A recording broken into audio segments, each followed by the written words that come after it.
voir dans un instant en compagnie des deux stars du film. Voici... Ah, ils sont là, bonjour tous les deux. Voici Zendaya et Tom Holland.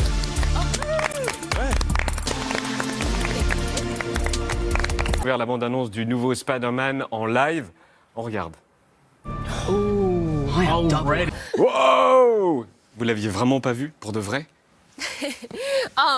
Non, on l'avait pas vu. On l'a découvert. C'était la première fois vraiment qu'on voyait la chose dans son intégralité. Et puis c'est quand même sympa de le voir ensemble, parce que quand on regarde le film tout seul, bon, c'est pas mal, mais avec des copains, surtout ceux avec qui on a fait le film, c'est quand même beaucoup plus sympa. Alors on a une mission très compliquée ce soir, parler d'un film sans en parler vraiment, car voilà, l'intrigue du film est la plus protégée de toute l'histoire du cinéma d'Hollywood. Qu'est-ce que vous avez le droit de dire et est-ce que si on en dit trop, est-ce que quelqu'un va sortir de là-bas et nous étouffer pour arrêter de parler? Yeah, we'll get a red. On aura Ils sont là-bas, ils sont derrière. Taches rouges partout et puis pof. Non, c'est vrai que c'est difficile de révéler grand-chose. Parler d'un film dont on a le droit de rien dire, mais enfin, ce qui est sympa, c'est qu'il y a des aspects du film dont on peut parler.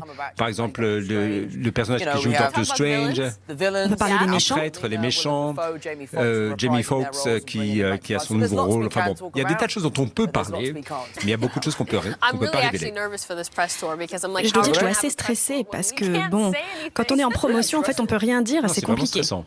Alors on l'a vu, le point de départ du film, c'est que tout le monde sait que derrière le super-héros Spider-Man, il y a le très normal et très gentil Peter Parker, sauf que Peter Parker, il n'aime pas du tout ça, la notoriété et la célébrité. Est-ce que c'est ça? Ça, je peux le dire. Oui. Oui, on en a parlé toute la journée. C'est toujours intéressant de voir s'il y a quelque chose où on peut se reconnaître dans le personnage. Moi, même quand j'ai pris le rôle de Spider-Man, j'avais 19 ans et toute ma vie a été bouleversée. Donc il y a des choses sympas dans la célébrité, puis il y a d'autres qu'on ne peut plus faire. Et explorer ça à travers le personnage de Peter Parker, c'était plutôt intéressant. Et puis John Watts a fait un truc génial dans ce film parce qu'il raconte l'histoire, enfin, ce que c'est que la célébrité, mais d'un point de vue vraiment authentique. Parce que souvent, au cinéma, la célébrité, c'est quelque chose de très glamour, mais en fait, c'est pas mal de voir ce qui se passe vraiment et voir ce qui se passe avec Peter Parker. Tom, vous avez dit que ça représentait une grande responsabilité d'incarner Spider-Man, c'est-à-dire peut-être vis-à-vis même des gamins de 16 ans. Ah oui, incarner Spider-Man, c'est pas simplement un travail. Enfin, je veux dire, il y a des gamins qui ont du mal à se faire des amis, qui sont intimidés à l'école, et Spider-Man, bon bah c'est leur icône. Donc ils se disent voilà, Spider-Man, c'est mon ami. Enfin bon. Et donc moi, qui ai la chance d'incarner ce personnage, mon rôle, ma responsabilité, c'est de présenter le personnage à l'écran également dans la vie. Donc il y a effectivement une Il est responsabilité. génial, il le fait très bien. Il adore et moi je vois qu'il le fait tous les jours. Il peut y avoir des enfants qui vont le voir, ils voient Spider-Man en lui. Et je vois la façon dont tu interagis avec les petits, la façon dont tu te comportes avec eux, c'est vraiment très beau à regarder. Voilà, c'est ça, ils ont le visage qui s'illumine en Le le pire, voyant. c'est quand des gamins demandent de lancer une toile d'araignée alors que ça marche pas comme ça. Donc je dois dire désolé, là je suis à court de toile d'araignée, là je peux pas le faire maintenant. Donc bon, c'est quand même sympa, c'est quand même marrant. Oh, Ambre. Mais non, Désolée. ça n'est pas vrai, Ambre. Zendaya, Peter Parker est un super-héros de cinéma. On a le sentiment que Zendaya, c'est une super-héroïne dans la vraie vie pour des millions et des millions de jeunes femmes aujourd'hui. Non, si, c'est vrai. Est-ce que vous réalisez que vous êtes devenu un symbole?